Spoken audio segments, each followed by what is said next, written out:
Seahawks fans, wherever you may be. Thanks for listening to the show. Join your hosts, Bill Alvstad and Keith Myers, as we talk Seahawks football.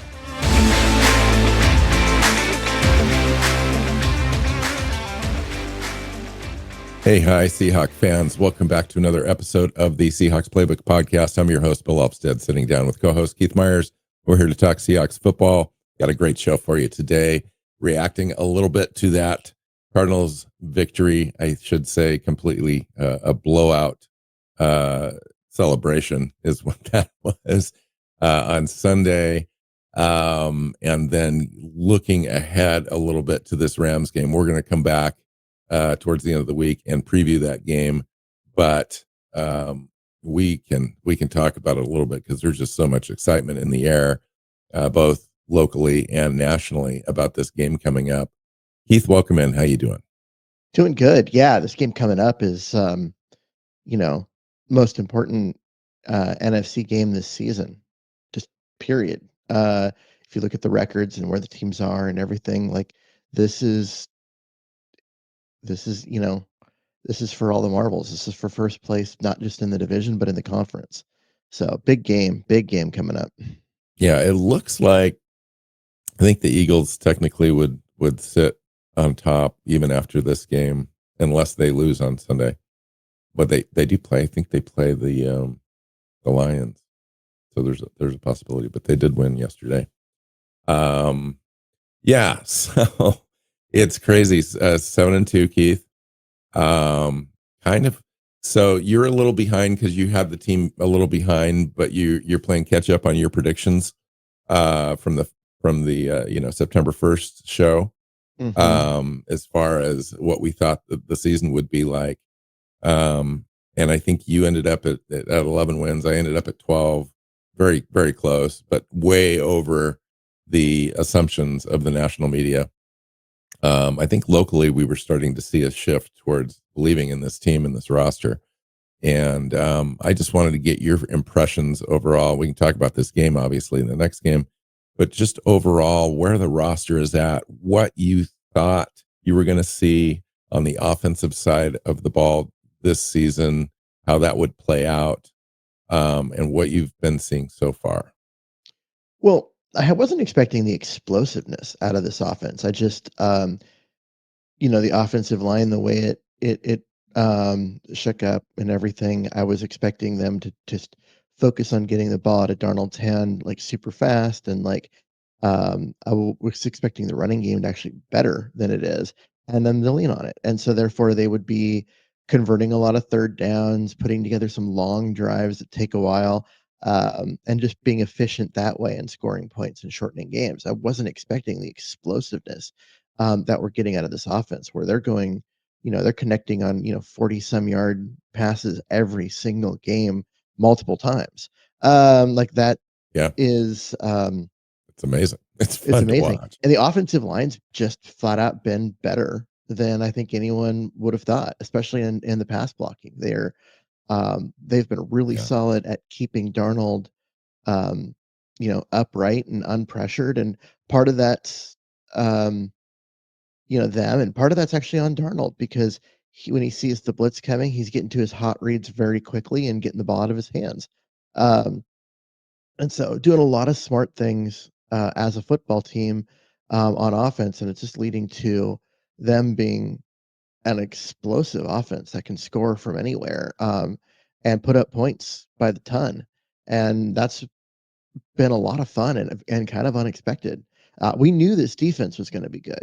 We knew the defense was going to be legit, and they have been legit. But the offense has been just significantly better than we expected. And as you were saying earlier, we thought this was going to be a good football team that was going to win a lot of games. And it's even been better than the offense, at least, has been better than we expected. Yeah, I mean, perfectly encapsulated there. I think that, for me, I thought they would, and like you, I thought that they would come along, and that by this time, maybe they would start to emerge, and we'd kind of see the identity of the team emerge finally after some trials and tribulations, some offensive line ups and downs, some Sam Darnold getting used to the scheme, the whole thing, right? Turns out they just come out and they start performing at a pretty high level, and then they just get better and I think more confident. And the offensive line has been getting more confident, and the continuity there. Although now we've got Oluwatimi at center for a little bit, Sundell's out with a knee. Looks like it's going to be multiple games.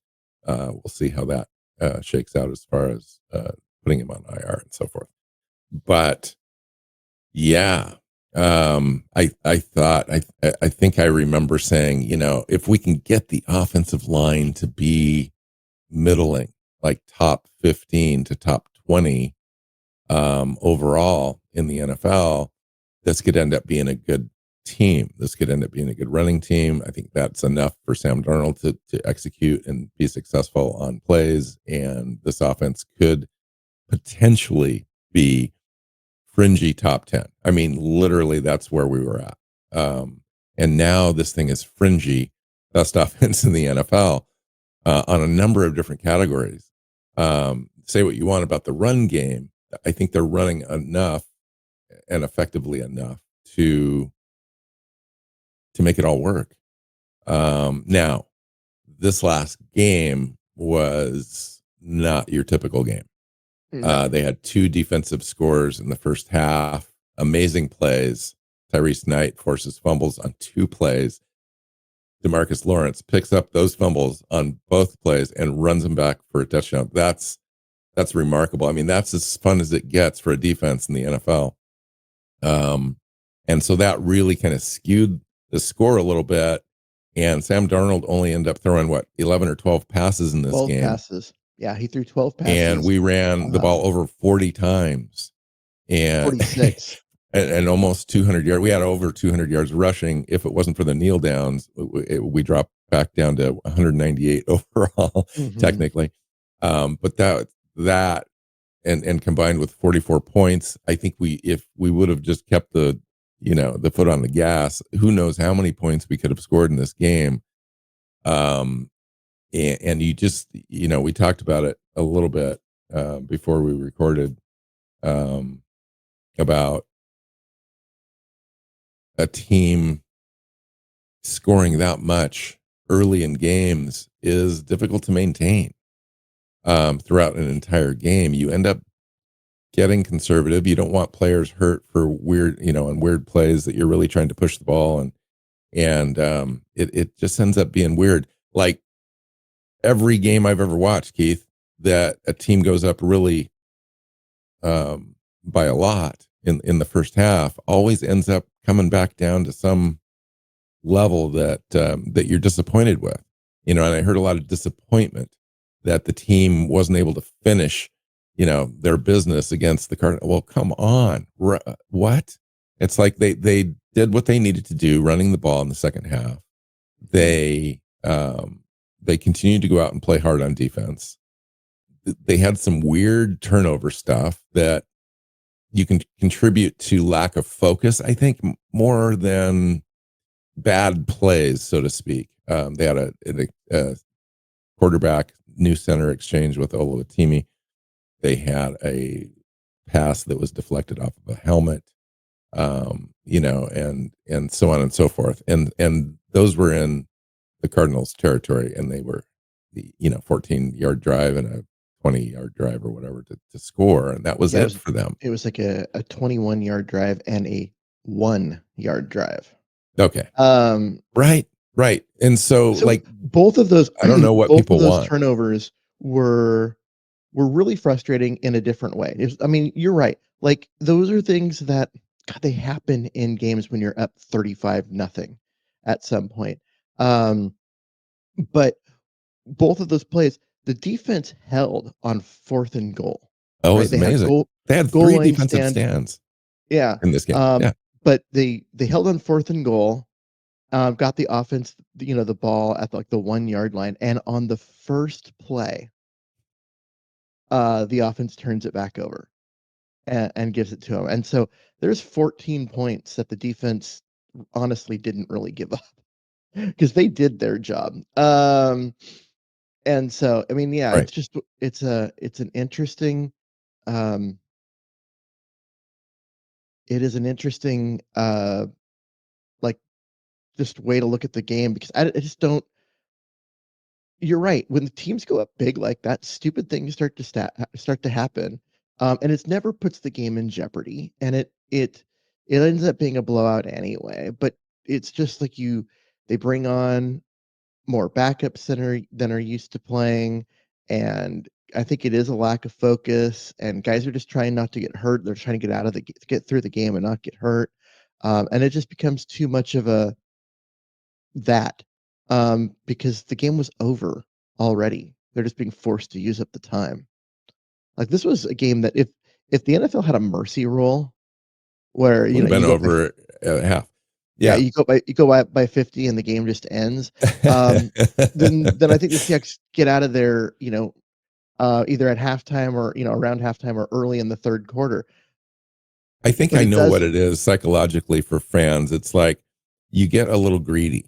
You want your defense to pitch a shutout. You Mhm, want the offense to keep scoring points because it's so darn fun. You're having so much fun. Let's just keep it going. Let's see how many points we can score.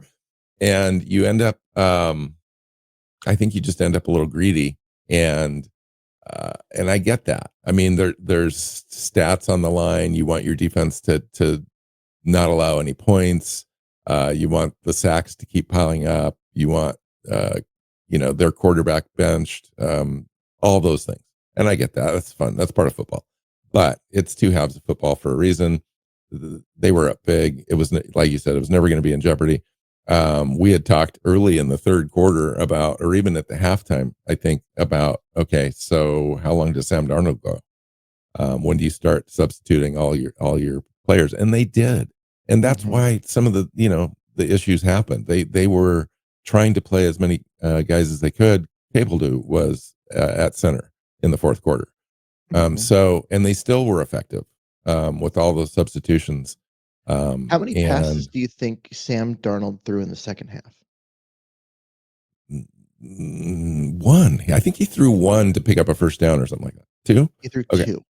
Yeah. He threw 2 passes. He had the one that, um yeah, I think it was the one that, bounced off someone's helmet, Okay. um, and then the one completion to, JSN for a first down. He only threw 2 passes. Yeah. He Like, had three pressures in the game.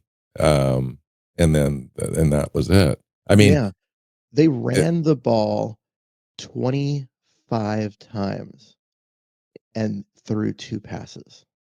and that's exactly the way it should be in this game. I know that it's not sexy, fancy, whatever term you want to attribute that to, but that's what you do when you have that Mhm, lead. I think we've seen a couple of times, Keith, and the throw off the helmet and the interception proves that. It's like you don't need to get fancy in football if you're dominating. You just go out and you do the things you want to do. That was a perfect opportunity for them to work on the running game, get all those snaps for all those offensive linemen, and try to work out some things, and throw a couple other guys out there. And I thought it was amazing. And they were successful. Like they averaged over 4 yards a carry. All three running backs that were in that game contributed mhm. in a big way. And I thought it was amazing. Now, are you disappointed in some of the things that they still need to work on? Sure. I mean, when we can say that about every single game so far. And so can Mike Macdonald. I mean, he went on the radio yesterday and said just as much that, things went well, but here are the things that we need to do. We know that the ball control is an issue for us, and that Sam Darnold needs to be doing a better job taking care of that ball. And yeah, no doubt. But on the larger picture of the thing, we're sitting at 7-2. We could have been a couple of plays, and we've said this before, a couple plays away from being undefeated. That's how good Mhm. this team is playing. We might be disappointed in these little things, but overall, we're just dominating lines of scrimmage on both sides of the ball, controlling the game when we want to control the game. We have these explosive plays by Sam Darnold, Jaxon-smith, and Njigba, others. It's just been super fun to watch, and we're in contention. It's like I thought this year, looking at the roster, looking at the opportunity, looking at Mike Macdonald last year, and then building on that this year, that we had this opportunity. And now watching it kind of come into fruition, and like you said, the offense is ahead of where we thought that they would be at, and the defense is right where we thought they would be at. This team has a chance to win some games, and they're built to win games, like hard games against playoff caliber teams. And I think that I think that's where everyone's excited about this Rams game, Keith, because you've got this opportunity now sitting right in front of you to literally play the first, second, maybe third best team in the NFL going up against the first, second, or third best team, depending on who you talk to in the NFL. Like, this is going to be an amazing game where the teams are matched fairly evenly, defensively, offensively, special teams, coaching. Wow. Yeah.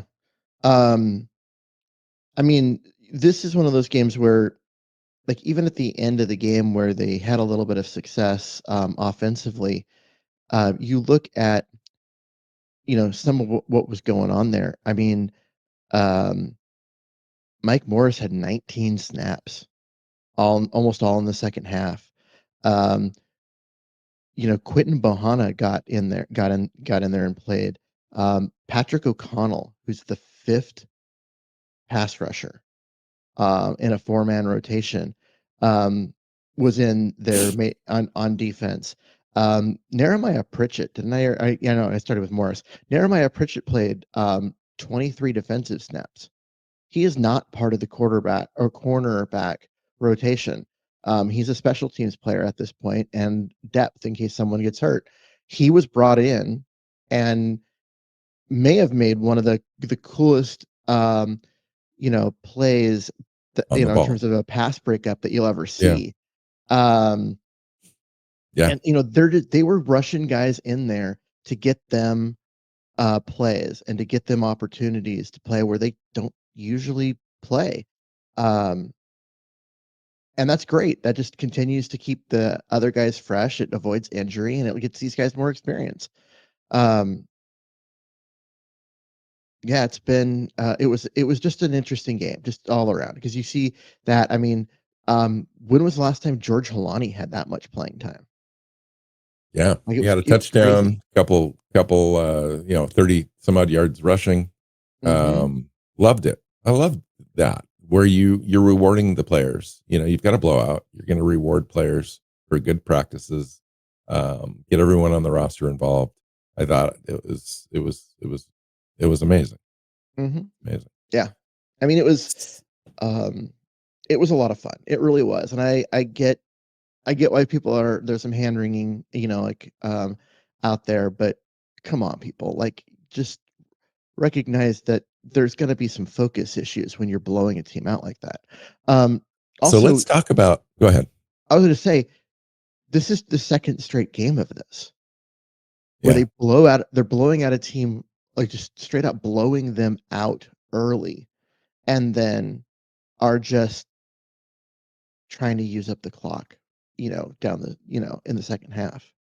Yeah. Um, Seattle went 22 before this year. Seattle went 22 games in a row without a first drive touchdown. Now it's 4 on the season, uh, and in back-to-back games. I was going to mention something here. Oh, Seattle is now responsible, to your point, for 3 of the 4 highest scoring first halves in the NFL this year. yeah. I mean, that's amazing. That's amazing. It's like we were up 38-6 at halftime against the Saints. We were up 31-7 at halftime against the Commanders, and then the next game 38-7 halftime lead over the Cardinals. It reminds you of that stretch where Russell Wilson went off against the Bills, and I can't remember who else. Arizona. It was Cardinals Arizona and, where they put up and one other 50. team. Yeah, they had a 3-game stretch there in 2012, late in the Yes. season. um, including I think it was a 50 burger on Arizona, and it was just like all of a sudden, everything clicked, and you're like, okay, this team's um, ready for a run, and they were Yeah. 36 seconds away from an NFC title game that year. And then the following year, it was just a dominant run through a Super Bowl. And It's the that's the kind of dominance, Keith. domination that this team is putting together right now. It is. It's the dominance that really separates this team. Um, it's amazing. We've got a 103 point differential, best after 9 games in franchise history. They're just explosive. You mentioned the explosive plays before. Now you're getting turnovers and explosive plays out of your defense. Uh, it's a lot of fun. Yeah. So I wanted to talk about players in this game and just get your opinion about guys that maybe you had questions about earlier in the year and now seem to be performing. And I want to start with Drake Thomas. He's playing as well as any linebacker in the NFL. After 4 starts, he's tied for the lead among all inside linebackers in tackles for loss and is second in pass defenses. Pass defense. He has Well, tackles for loss in six straight games. He's got 3 sacks. He's one of the leading tacklers in the NFL. Like I said, in the NFL, missed tackle rate has not been there at all. Right? He's just making the plays. And even the player that lost his wait, the missed tackle rate spot. is there. You remember? He's still missing What? tackles. What? There was a Oh, point come on. where he missed tackles on 2 straight plays. I'm setting you up for Um, a softball here, my friend. he missed tackles on 2 straight plays, and Okay. then but then of He course did. on the He on the did. third play of that sequence, he knifes into the backfield and tackles a running back for a 3-yard Not only loss. tackles a running back, dude, he drilled the running back. Yeah. So his missed tackle rate is weird because um he does miss tackles. He bounces off. He gets arms on people and then just falls down. In weird ways that like frustrate the hell out of me. Um but then he'll turn around and make a couple of just wow plays. And he's been so good in pass coverage as a linebacker, which is like most linebackers are, average at best at coverage, but he's been good there. Like I have a hard time looking past the missed tackles because it's so glaring, but he does so many other things that kind of make up for it and then some. Um, yeah, I'm like, I mean, I don't know what else to say. Like, is it frustrating? Sure. Do I want someone else in there right now? No. Listen, So, here's the uh, deal too, right? Not everyone on your defense is going to be an all pro level player. You've got to have role players, guys that come in and do special things that they're really good at. He's really yeah, but good in coverage. linebackers need a tackle. Like, that's the Well, thing. but he does tackle, dude. He is the leading tackler in the NFL over the last 4 games. Like he does tackle, but yes, you're right. He does make some mistakes. I wish he could probably have back, but um, and Mike This is also Macdonald will his say the same. first starting, like, stretch in his entire career. He's never been a starter before. He was a, um, practice squad level guy and then, kind of a backup, fringy special teams player, and then this year he's getting this is his first, starting level time.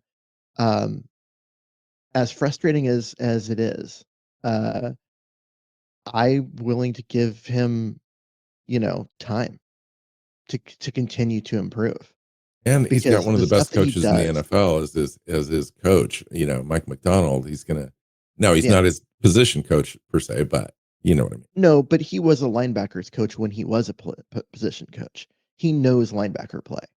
Um, and so I'm confident in that. And I like I said, the missed tackles are like, oh, frustrating, but he does other things at such a high level to make up for it.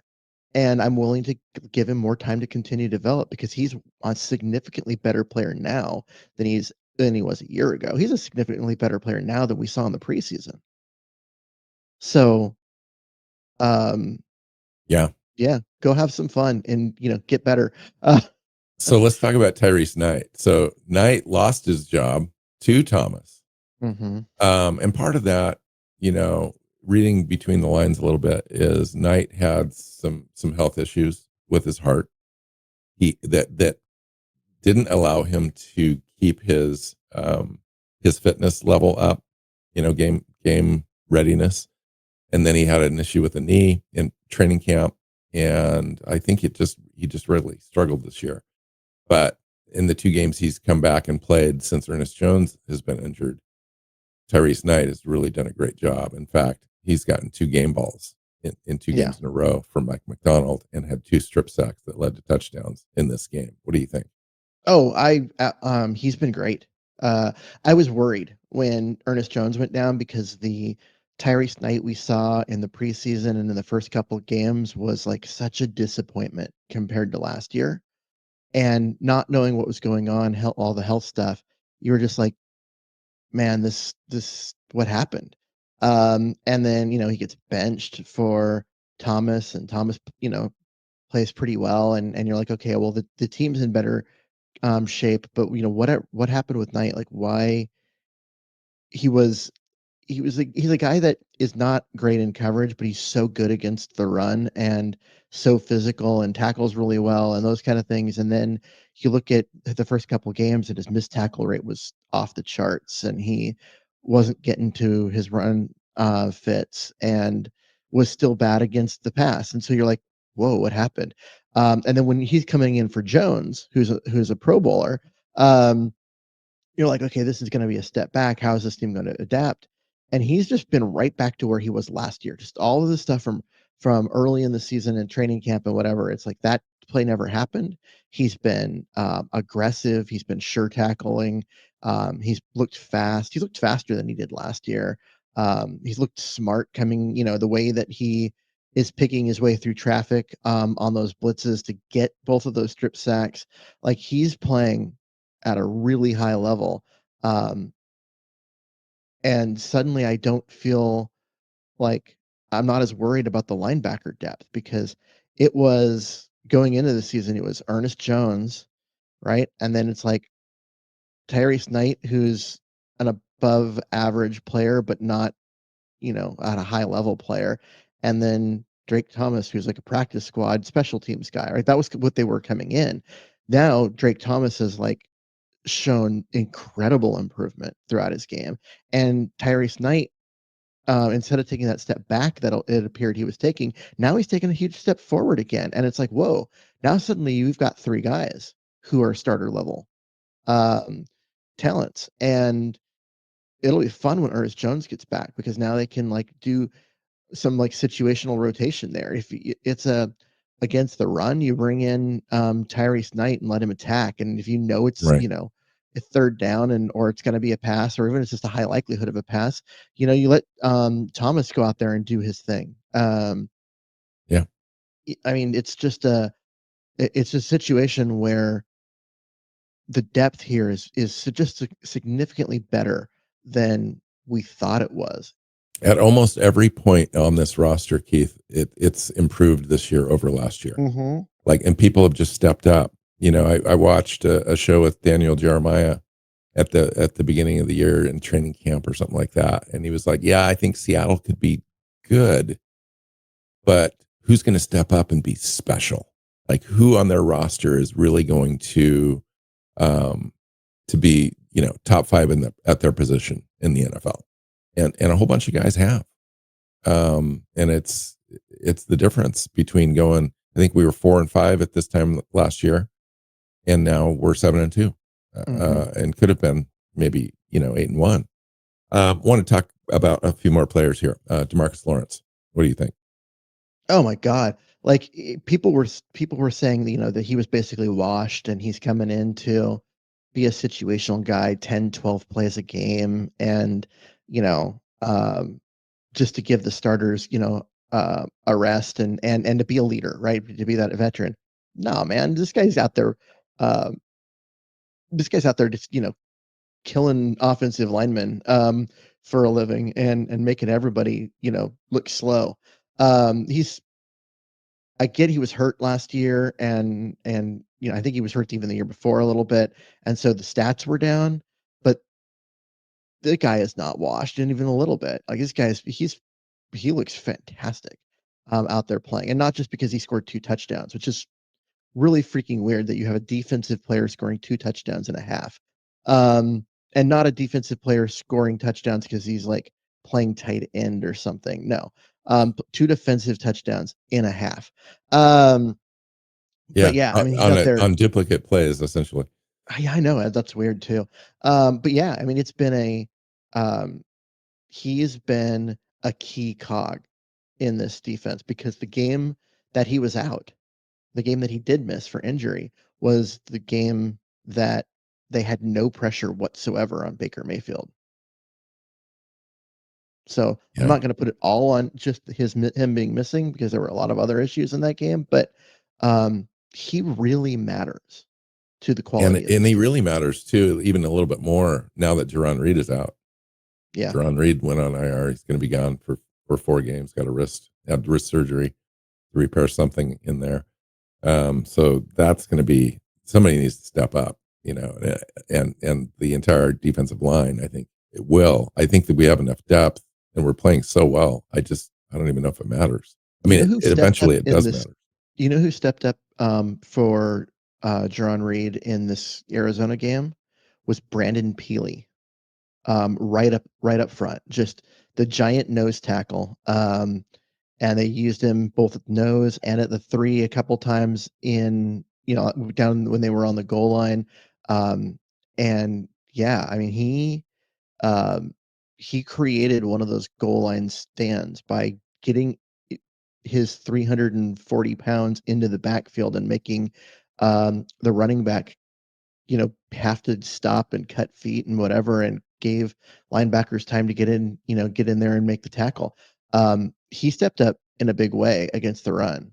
Um, and I mean, that's if they get contributions from guys like him, and Mike Morris, they can overcome, the fact that John Reed is out for 4 games. Tariq Woolen. Oh man. I know that people have been like kind of down on him because of the first game. The first game, let's face it, he made some really dumb, stupid mistakes and whatever. But you go look at how he played when Devin Witherspoon was out and how he's playing now with Josh Jobe out. The guy's just making plays and he's not getting beat deep. He's not doing the stupid things that he was that caused Job to be able to pass him on the depth chart.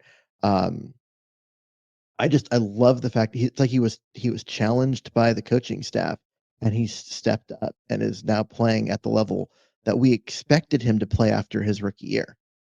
And he's been just consistently good over the last like 4 games, 5 games. Um, Nick Emanwari playing like a vet out there. What Oh do you think? God, that kid's gonna be special.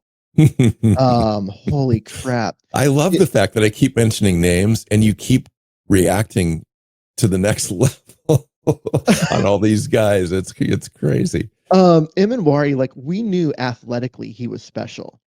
But it was how quickly does he adapt his game to the NFL? Does he turn all of those physical talents into production? Yeah, I thought maybe next year this would be kind of I thought we'd he see would emerge. flashes this year, Yes, and right. that next year he would take that step. And you go and look, if you go back to 2012, right, and you look at Earl Thomas and Cam Chancellor, right? Well, actually, 2011, but they both had a lot of growing pains early, and then you saw flashes, and then you saw greatness. Um, Yeah, Emanwari was injured, so you didn't see him at all, and then you saw a lot of flashes right away, and now you're seeing like steady just dominance. great, steady, dominant play. Like Yeah, his learning curve. to get to where he is faster than we saw out of, Earl and Cam.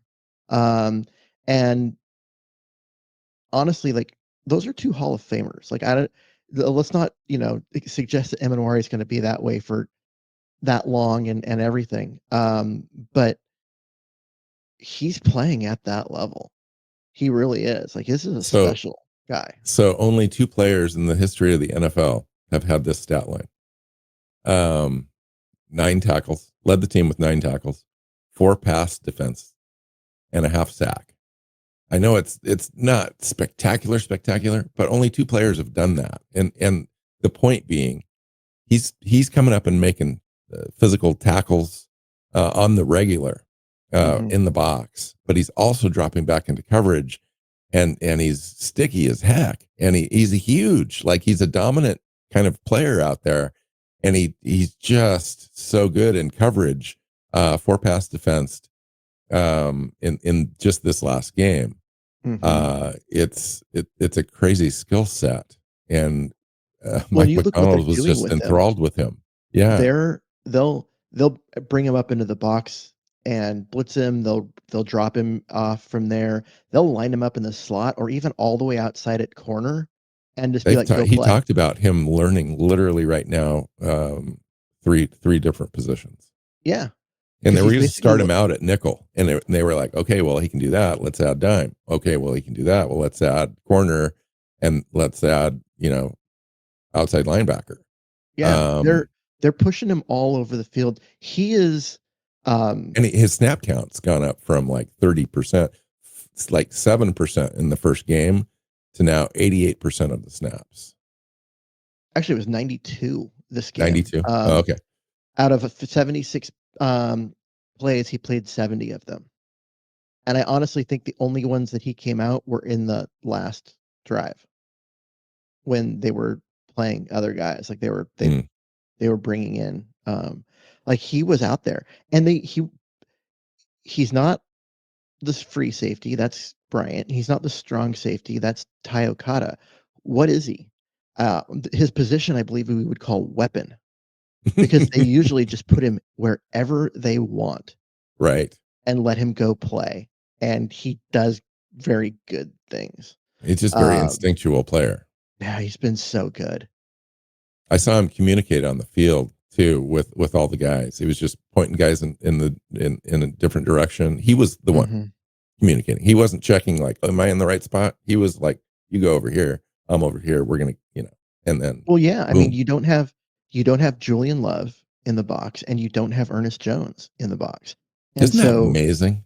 That's amazing. um, yeah, I mean, you're missing your your 2 best guys at being in the middle of the defense, right? Your inside linebacker, your middle linebacker, and your strong safety. And so what do you got? You need someone to step up and kind of start, showing that leadership.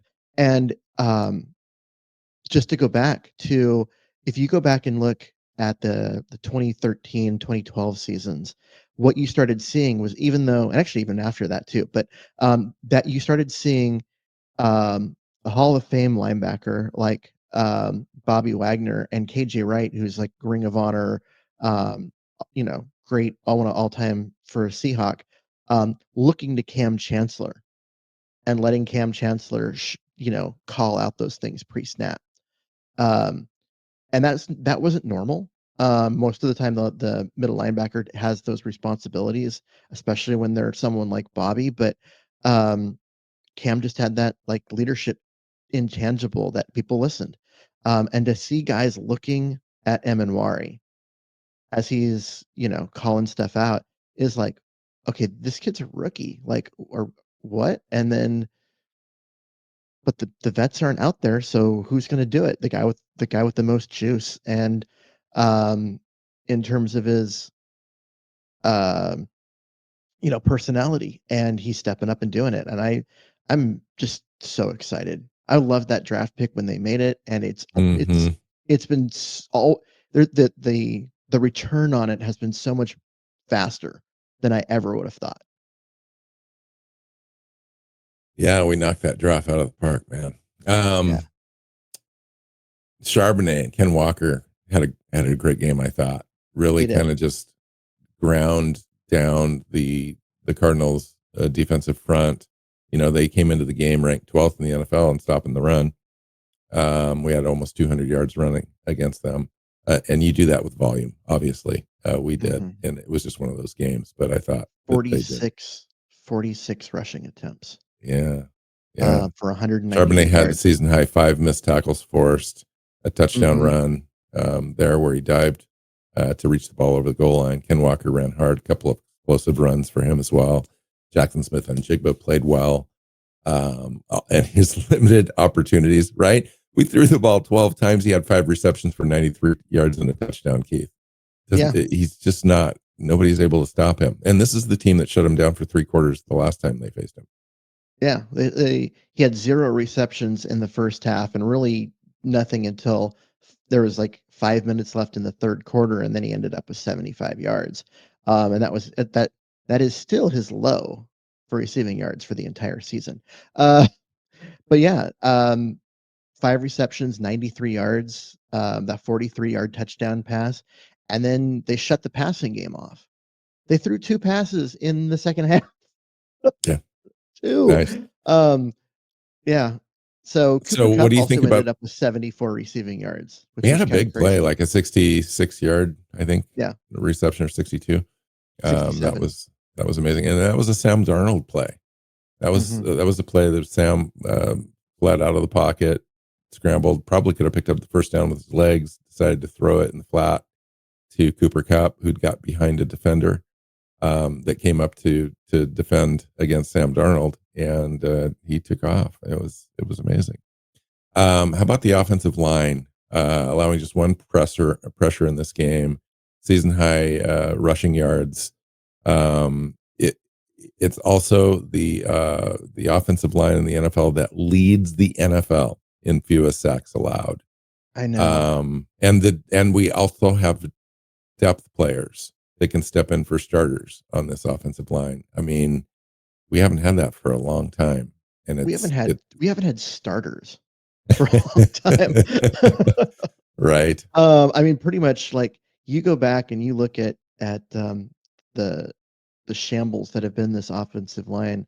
You know, once Dwayne Brown got hurt and left and all of that, um, you've had the 2 tackles, right? Cross and Lucas. Oh, and then Lucas only made it through 1 season and got hurt, and that was it until this year he's back. But yeah, they just haven't. They've been so bad up front. Um, but Cross and Lucas are both in there. They're both playing really well. You get some competent play at center. It's not been outstanding, but it's been competent. And now you can't believe they have a guard that knows how to block. It's like crazy.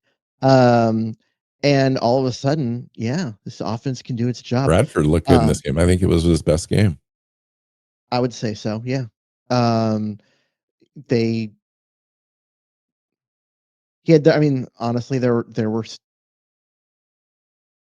the best thing about an off when about especially a guard is you could say is that you didn't notice them, that they didn't miss any blocks and they did their job and you were able to focus on the skill position players. And for most of this game, you could say that for Bradford. There were still a couple of like, God, why the hell did he do that And plays? he didn't have a lot of pass protection opportunities, so maybe that Yeah. helps. Um, but there was one where um Calais Campbell just was like suddenly in the backfield as if he lined up there. And then when you watch the replay and you basically see um, Bradford basically stand there and watch him go by. Like it was like you didn't know that was he's a defensive lineman. He's not dropping back into coverage. You've got to know that's who you're blocking.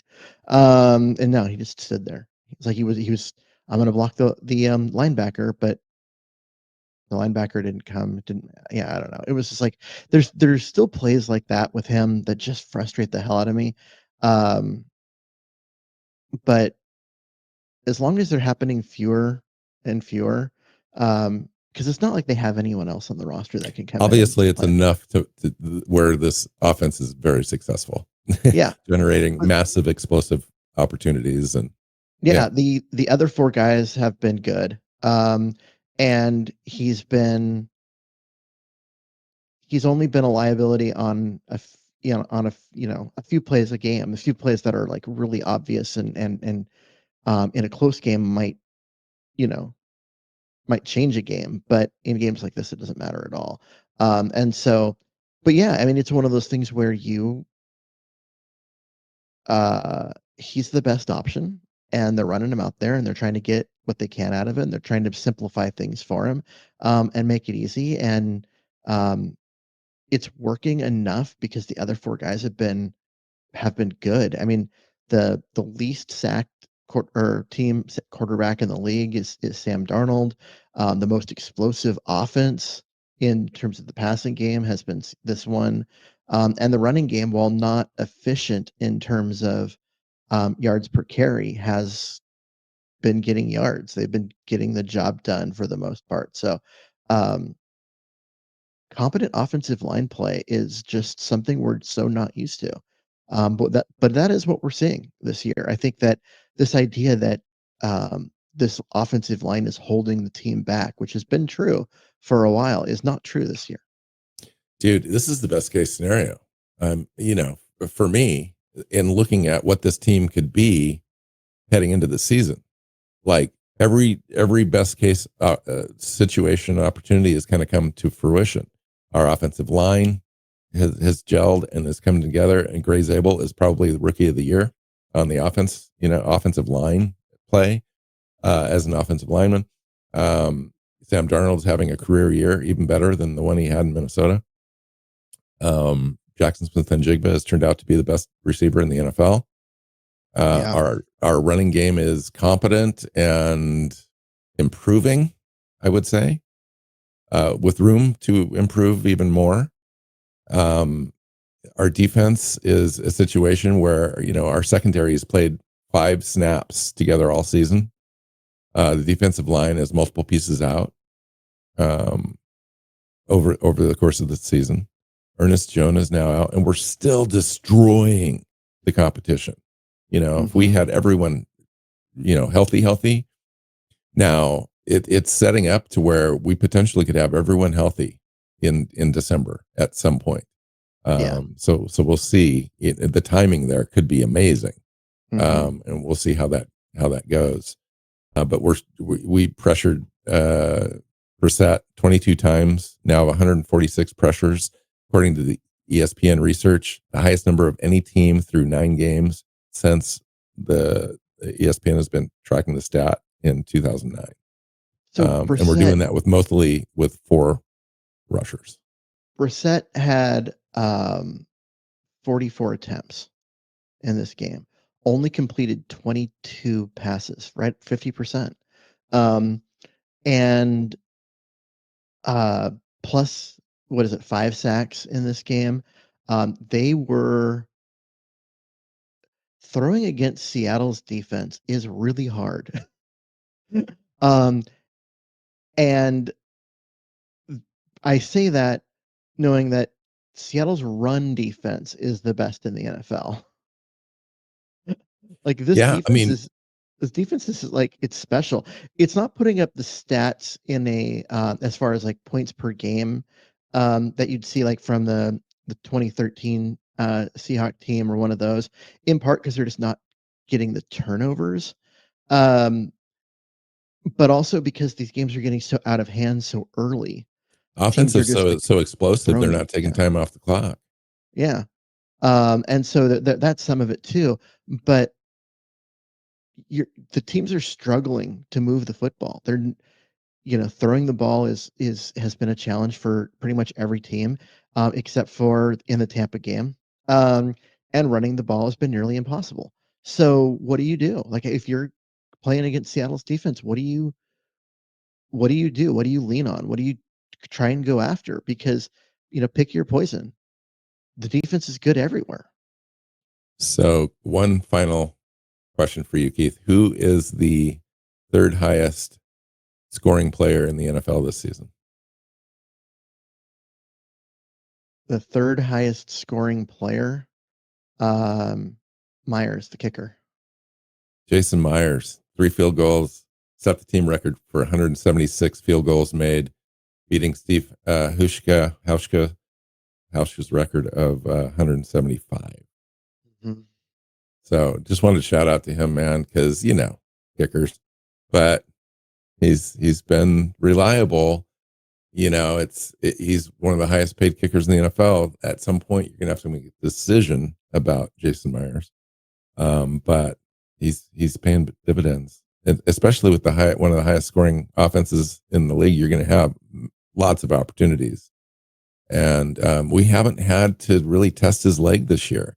Seattle's been able to put together drives, even when they're not completely successful drives, to at least get him down into fairly makeable range, 40-yard kicks instead of 50+ yard opportunities.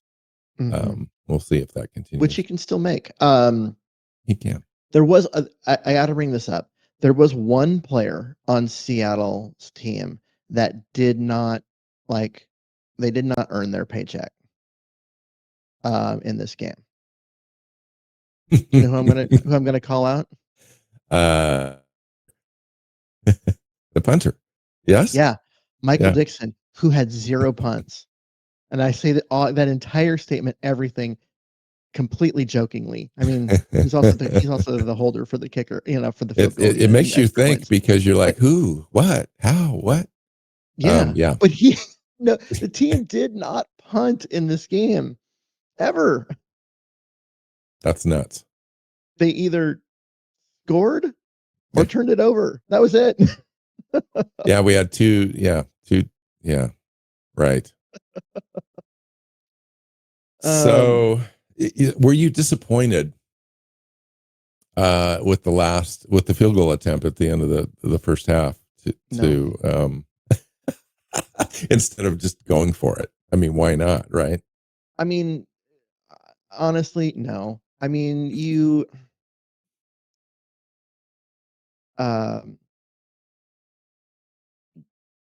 just take the field goal, take the points. I get you're blowing the team out, but do you have to take a shot at the end zone and embarrass them, right? To go up 42 to nothing. I just don't think that was. I don't think that was the play in this situation. You don't need it. Just take the points and and get out of there. Right, and you're not trying to embarrass another team as well. Yeah, and that's also part of the reason why, as a team, you run the ball all but 2 plays in the second half. Was you just want this game to be over? You want you want it done so that way you can go home with your win and not have done anything. And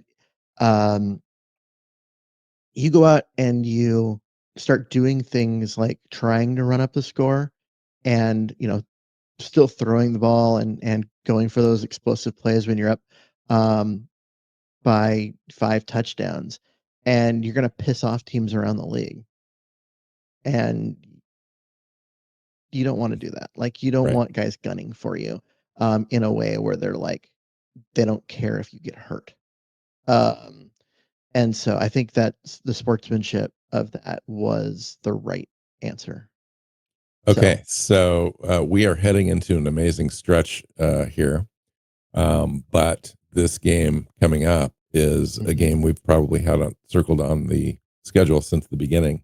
Yep. A very pivotal game for this team. It's the most important game of the season so far.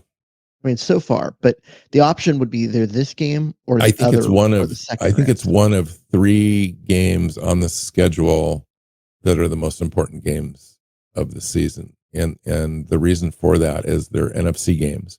We've got 2 games against the Rams, 1 game against the 49ers left. You got to win this division first and foremost.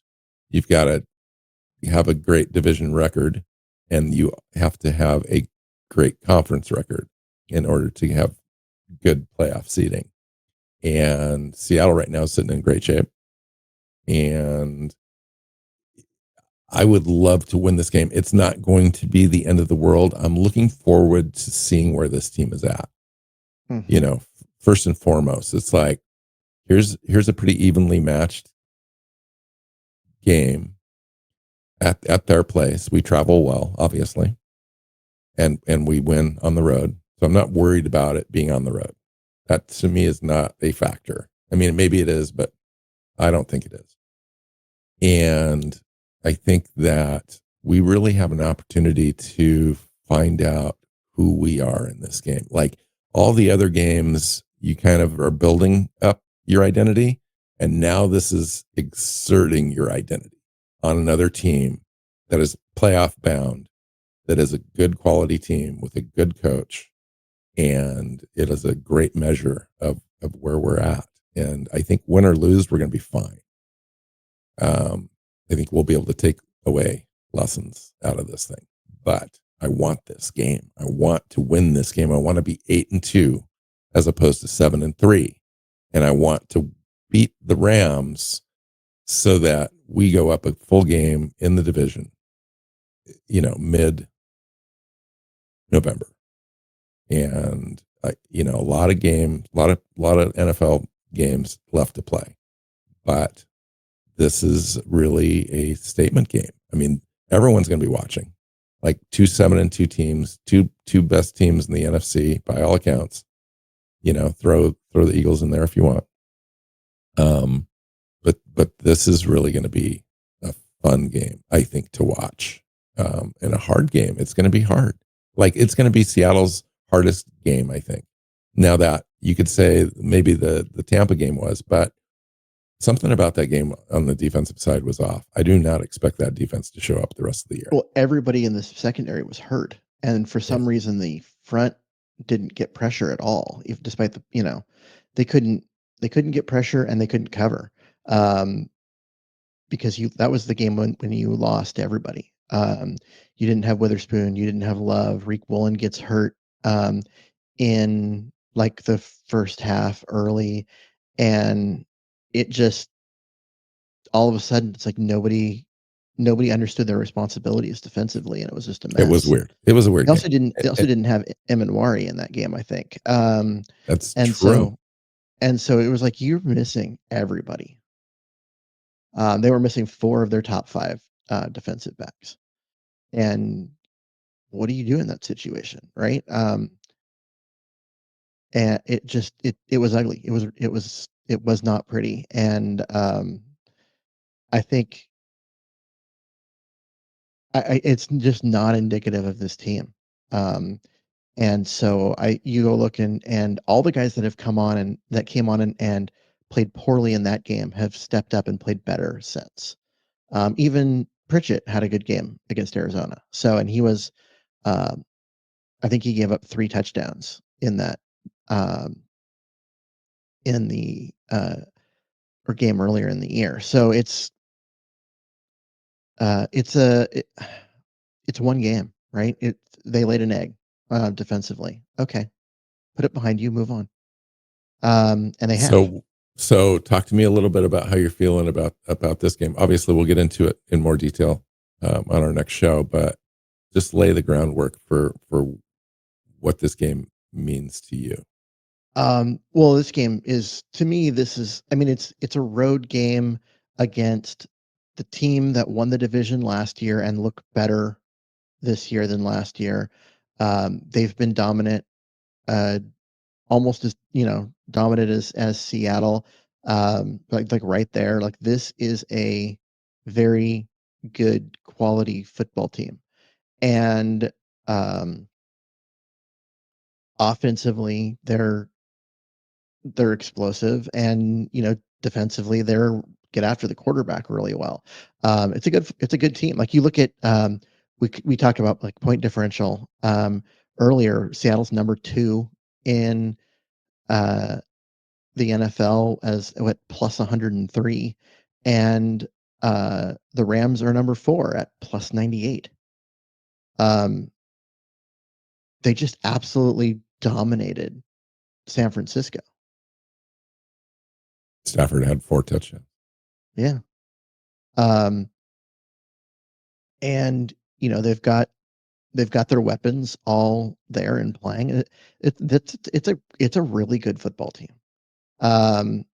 Seattle is also a really good football team. This really is. I mean, yeah, the Eagles are there, in this conversation too. But this is the class of the NFC, both in this game, and it's like the whoever wins this game and Philly, right, are the in that conversation for which team is the best. And if you can go on the road and beat the Rams, um, Smack the Rams.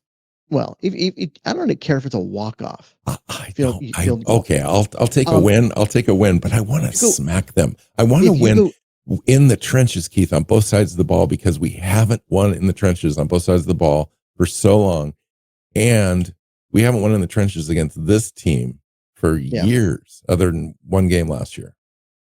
I think that if you win this game, you have just beaten the second best or the third best team in the NFC, and meaning that you and the Eagles are 1 and 2. And take your pick on which one. Could this be the one team that we play 3 times this year? God, I hope not. You got to set the tone, man. Fine. I'm okay with that. I don't like seeing this. I don't like seeing a division team in the playoffs unless it's the title, the NFC title game. I hate seeing divisional matchups early in the playoffs.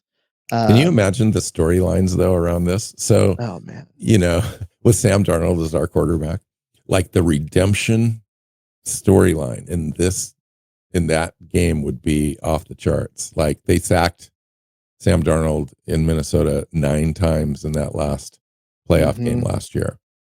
And that was the last time Sam Darnold suited up with Minnesota. And that's why they probably didn't retain him, looking like a huge mistake at this point. But in that moment, it gave the window of opportunity to McCarthy there to be their quarterback, and they went in that direction. Now he's been sacked 9 times this season. I know. Fast forward 9 times. 9 times in one game.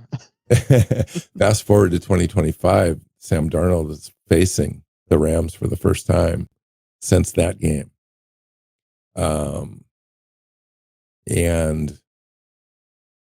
this is setting up. I mean, this is the new rival.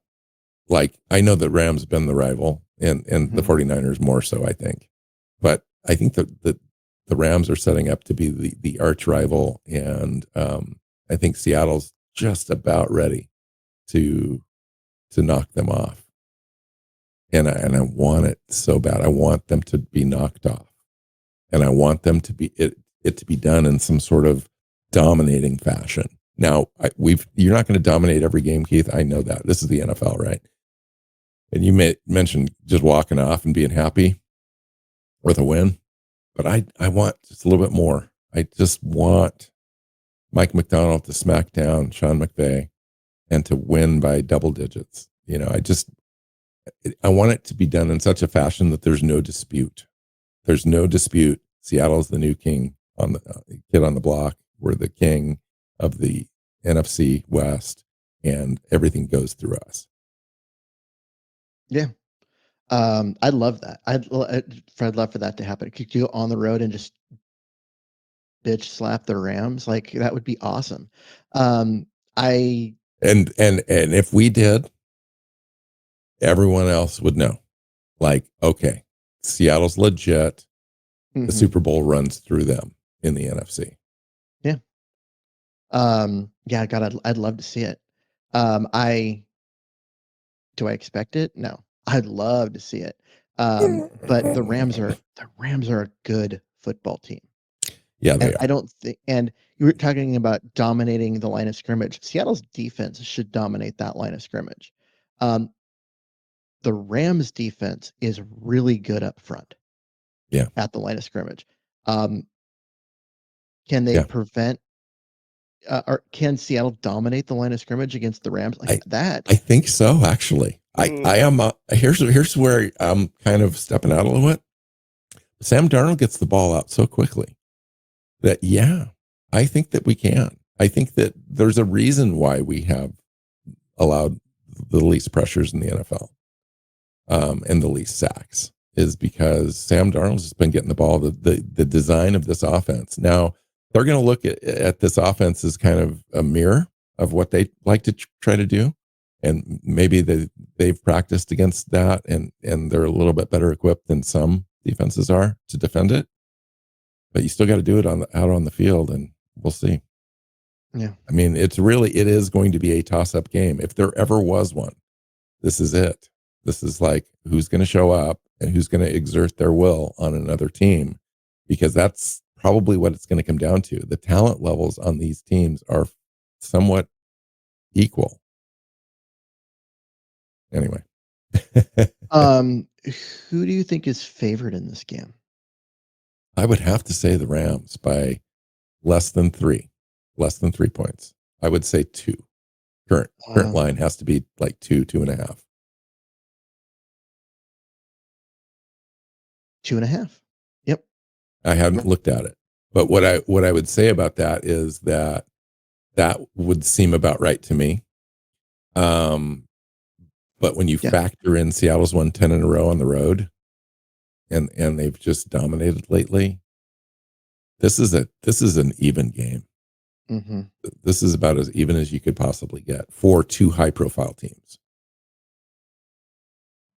So the home field advantage typically is 3 points. So if this game was going on in Seattle, the Seahawks would be favored. And since it's in LA, the Rams are favored. That's exactly right. That's how close these teams are. Yeah. I almost want to just keep doing the show and like just go right into the preview show. But let's save that for the next show. Yeah, let's save that for a couple of days so that way we can get a better idea of like the injury status of both teams and that kind of stuff. So yeah, no doubt. I mean, there was a physical game this last game, and Imanwari had a wrist thing, and Jaxon-Smith and Njigba was looked at for a potential concussion at one point, and I think everything's fine, but we'll see how that goes. Okay, so good show, good win, good season, man. Find Keith on Blue Sky at Myers NFL. You can find me at NW Seahawk. The show is Seahawks Playbook Podcast. Find us on your favorite podcast platform and our YouTube channel. And when you do, hit that subscribe button. That would really help. And we'll talk soon. Go Hawks. Go Hawks. Seahawks Playbook Podcast listeners, thanks for joining us for another edition of the show. You can find us on Twitter. Bill is at NW Seahawk. Keith is at Myers NFL. And the show is at Hawks Playbook. You can listen and subscribe to the show at SeahawksPlaybook.com.